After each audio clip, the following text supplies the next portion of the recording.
Hello everyone, जय हिंद। कैसे हो आप सभी लोग? सो प्रशांत सर है ना, ये सीरीज़ में आपका स्वागत है। मैं हूँ assistant commander doctor Prashant Jagtap, farmer central industrial security force and top educator on Unacademy platform for CAPF Assistant Commandant Examination, CDS and AFCAT examination preparations.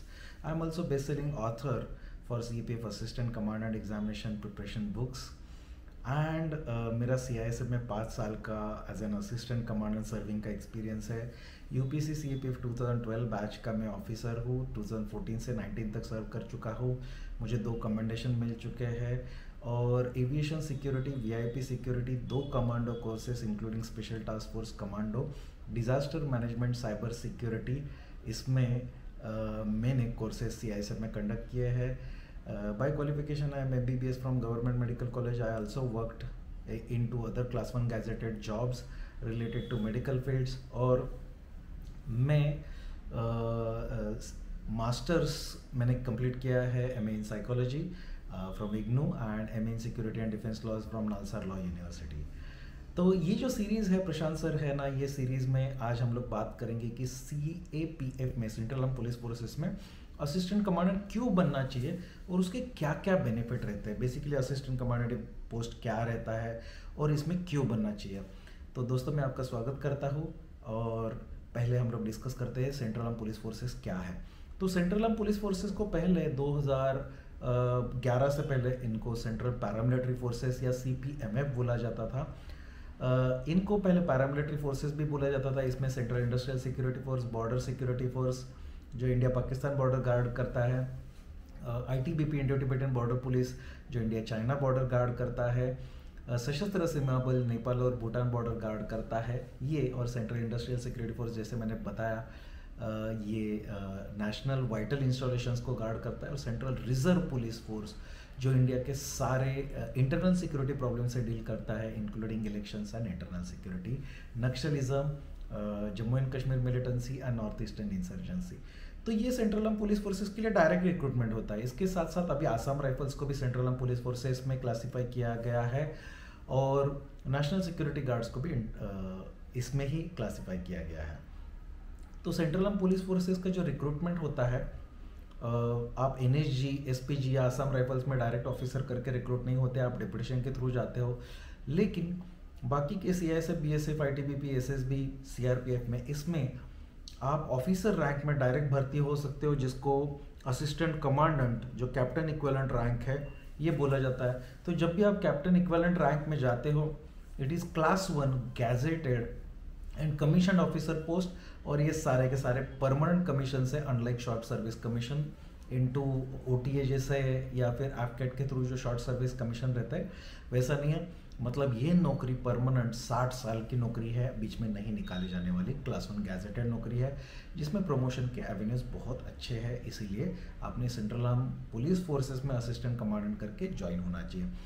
ये नौकरी बहुत अच्छी है, इसमें सैलरीज भी बहुत अच्छी है। इक्वेलेंस आप देखा जाए तो आर्मी में आप लेफ्टिनेंट ये रैंक में चले जाते हो, लेकिन CAPF में असिस्टेंट कमांडेंट मतलब कैप्टन इक्विवेलेंट रैंक में चले जाते हो, एक रैंक सीनियर लेवल का। आर्मी में जनरली जो लोग रिक्रूट होते हैं ऑफिसर ग्रेड में IMA के थ्रू, OTA के through, they initially worked as a platoon commander, लेकिन CAPF में you directly worked as assistant commandant is company commander, आप डायरेक्टली कंपनी कमांडर बन जाते हो। हमारे जो कंपनीज भी रहते हैं वो बड़े रहते हैं, and most importantly, rather than even though we are combat ready, our main job is to maintain peace and security inside the borders of the nation. तो एनिमी स्टेट के साथ हम लोग डायरेक्टली डील नहीं करते। हमारा काम है बॉर्डर पेट्रोलिंग करना, वहाँ से कुछ घुसपैठिए घुस रहे हैं उनको रोकना, स्मगलिंग को रोकना, बॉर्डर को मेंटेन करना, बॉर्डर में इंटेलिजेंस कलेक्ट करना, और इंटरनल सिक्योरिटी प्रॉब्लम्स है Naxalism, terrorism, north eastern insurgency, उसके साथ डील करना, ये हमारा मेन प्रॉब्लम है। पीसफुल इलेक्शंस कंडक्ट करना, और अगर स्टेट गवर्नमेंट को कोई भी लॉ एंड ऑर्डर प्रॉब्लम आता है तो उसको सपोर्ट करना, ये हमारा काम है। अब CAPF कितने ज़्यादा है ये आप जानोगे तो आर्म फोर्सेज जो है, आर्मी, नेवी, एयरफोर्स, लगभग 15 लाख के आसपास उनका स्ट्रेंथ है। CAPF का टोटल स्ट्रेंथ लगभग 10 लाख के आसपास है। मतलब आप देखोगे तो सेंट्रल आर्म पुलिस फोर्सेस का भी नंबर काफ़ी ज़्यादा है, बहुत ही सिग्निफिकेंट है। It is just like parallel army और बहुत सारे देशों का आर्मी भी इतना बड़ा नहीं है जितना हमारा पैरामिलिट्री या सेंट्रल पुलिस फोर्सेस है, इसीलिए असिस्टेंट कमांडेंट बहुत अच्छा रैंक है। और आर्मी नेवी एयरफोर्स में उनके अलग अलग टेक्निकल डिवीजन रहते हैं, जैसे सीपीएफ में डिविजन्स कम है।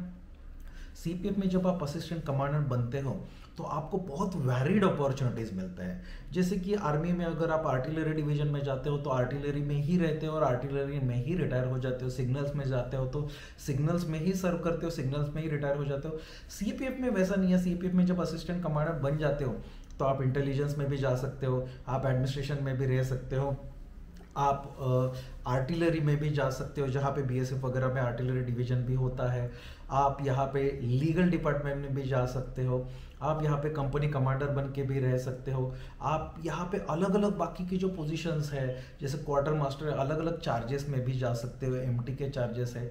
तो यहाँ पे बहुत सारा आपको वैरिड अपॉर्चुनिटीज़ मिलता है, होलिस्टिक एक्सपीरियंस मिलता है और सारे डिपार्टमेंट में सर्व करने का आपको मौका मिलेगा। ऑल ओवर इंडिया सर्व करने का आपको मौका मिलेगा, जहाँ जहाँ पे भी आपके फोर्स के लोकेशंस होते हैं, जहाँ जहाँ पे भी पोस्टिंग आपका करवाया जाता है। ऑल ओवर इंडिया, पूरा इंडिया घूमने का आपको बहुत अच्छा मौका मिलता है। As far as salaries are concern, CPF assistant commandant rank में जब आप आते हो तो कोई भी क्लास 1 सिविलियन जो जॉब है, भले वो स्टेट पब्लिक सर्विस कमीशन के थ्रू हो या आईएएस आईपीएस हो, तो जब इक्विवेलेंस जब आप सेट करने के लिए जाते हो, we always get more salaries. CPF में ऑफिसर को ज़्यादा सैलरीज मिलता है। उसके पीछे रीज़न ये है कि हम लोग को अलाउंसेस अलग अलग है। हम लोग को हार्ड एरिया अलाउंस है, हम लोग को हाई एल्टीट्यूड अलाउंस अलग से मिलता है, हम लोग being a uniform force risk allowance अलग से मिलता है, और पैरामिलिट्री अलाउंसेस, ये हमें अलाउंसेस जो है ये अलग हमेशा एक्स्ट्रा मिलते हैं, हमें राशन में नहीं मिलता है। इसलिए हमारे जो टोटल सैलरीज है, टोटल जो इन हैंड सैलरीज है, हमारे सैलरीज कोई भी हमारे सिविलियन काउंटर पार्ट से हमेशा ज़्यादा ही आते हैं। इसलिए भी सेंट्रल पुलिस फोर्सेस में सर्व करना चाहिए। सीपीएफ में असिस्टेंट कमांडेंट होने के और भी बेनिफिट्स है, जैसे कि आपको व्हीकल मिलता है, जनरली आपको फैमिली अकोमोडेशन मिलता है। अगर आपको फैमिली अकोमोडेशन, आप जहाँ पे पोस्टेड हो, जैसे आप हार्ड एरिया में पोस्टेड हो, वहाँ पे फैमिली नहीं लेके जाओगे तो आपको एचआरए भी मिलेगा। आपकी फैमिली आप जहाँ पे भी रखना चाहते हो, या तो आपको वहाँ पे आपको फैमिली के लिए क्वार्टर्स मिल जाएंगे, या फिर आपको एचआरए मिलेगा, हाउस रेंट अलाउंस मिलेगा, जो काफ़ी सिग्निफिकेंट है, ताकि आपकी फैमिली को सफ़र नहीं करना पड़े। यहाँ पे आपके बच्चों को पढ़ने के लिए केंद्रीय विद्यालय में आपका एजुकेशन बहुत ही अच्छा एजुकेशन है। केंद्रीय विद्यालय जो जिसको केवीएस बोला जाता है, they are considered as some of the model schools in India. तो केवीएस में आपके बच्चों का एजुकेशन होता है, लगभग ना के बराबर फीस में मिलता है, एजुकेशन होता है। और इसके साथ साथ इनके फीस के लिए आपको CEA चिल्ड्रन एजुकेशन अलाउंस भी आपके सैलरी में ऐड होके आपको मिलता है। ये इसके बहुत सारे बेनिफिट्स है। आपको LTC भी मिलता है, लीव ट्रैवल कंसेशन।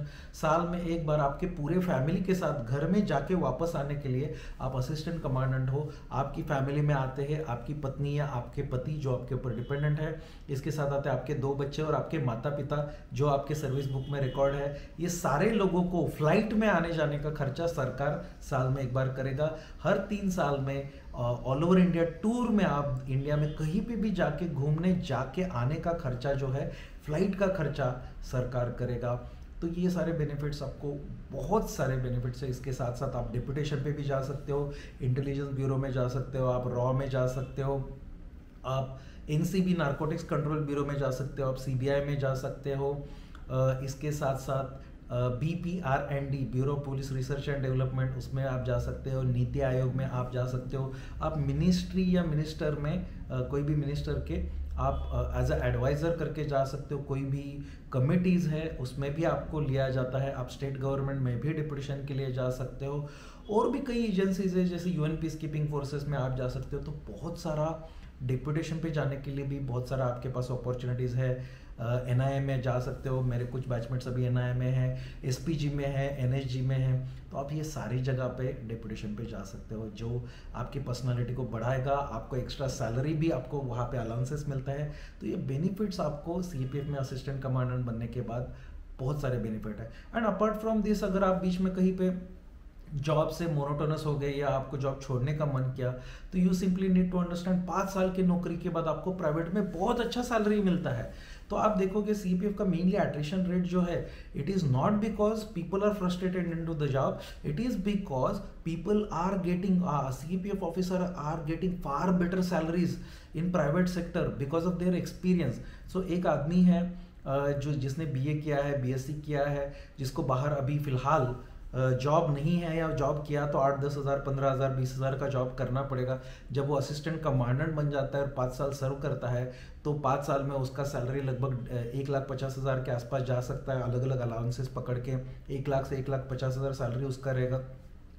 5 साल कमीशन ऑफिसर बन के सर्व करने के बाद बाहर उसके लिए इतने अपॉर्चुनिटीज ओपन हो जाते हैं। पब्लिक सेक्टर अंडरटेकिंग्स है, प्राइवेट और सरकारी जो बैंक है, पब्लिक सेक्टर बैंक्स है, यूनिवर्सिटीज़ है, स्कूल्स है, कॉलेजेस है, प्राइवेट इंडस्ट्रीज है, वो उसको 5 साल के सर्विस के कमीशन ऑफिसर सर्विस के बाद बहुत ही अच्छा सैलरी में जॉब ऑफर करते हैं। 1.5 लाख, 2 लाख, कुछ कुछ जगह पे 3 लाख। मेरे एक सीनियर है अभी 4 लाख पर मंथ सैलरी के ऊपर एक एयरपोर्ट के ऊपर चले गए हैं। तो इतना ज़्यादा सैलरी ऑफर करता है और इतना एक्सपीरियंस की वजह से। अदरवाइज ये जो सैलरी जो ऑफर की जाती है, इसलिए नहीं है कि आपका ग्रेजुएशन क्या है, ये इसलिए है क्योंकि आपने 5 साल कम से कम सेंट्रल आर्म पुलिस फोर्सेस में सर्व किया है एज अ कमीशन ऑफिसर, इसकी वजह से।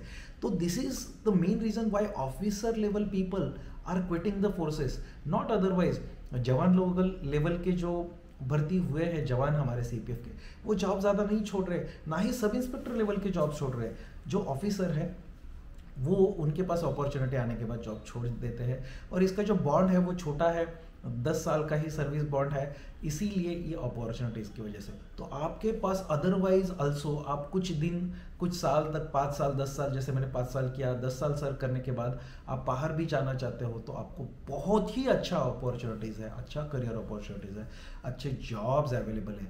इसके लिए तो एटलीस्ट आपने सीएपीएफ में सर्व करना चाहिए। और इसके साथ साथ सेंट्रल पुलिस फोर्सेस आप बहुत अच्छा मौका देती है भारत माता की सेवा करने का, बॉर्डर में सर्व करने का, आपका फिजिकल फिटनेस बनाने का, वेपन्स के साथ ट्रेन करने का, एंड मोस्ट इम्पॉर्टेंटली यूनिफॉर्म पहनने का और सैल्यूट लेने का और सैल्यूट करने का। ये जो मौका है ये किसी ने भी गंवाना नहीं चाहिए। So these are very beautiful opportunities, and if you get an opportunity, definitely join and try to join Central Armed Police Forces as an assistant commandant।